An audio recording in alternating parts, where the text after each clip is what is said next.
काही म्हणा यार, पण ही लोक आपल्याला वेड्यात काढत आहेत. हे बघा, NSA सारखा सगळ्यात मोठा गुन्हा जो दाखल केला जातो सोनम वांगचुकवर, 26 सप्टेंबर 2025ला त्या माणसाला लेहमधून उचललं जातं आणि जोधपूरच्या जेलमध्ये टाकलं जातं. NSA सारखा राजद्रोह देशद्रोह नावाचा गुन्हा त्या माणसावर दाखल केला जातो.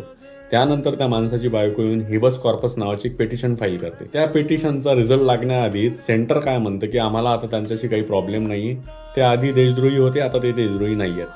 त्यामुळे ते काय करतात की ती हिबस कॉर्पस नावाची जी पिटिशन होती त्याचा रिझल्ट येण्याआधीच हे त्यांच्यावर लागलेला देशद्रोहाचा गुन्हा रिवोक करतात विथ इमिजिएट इफेक्ट.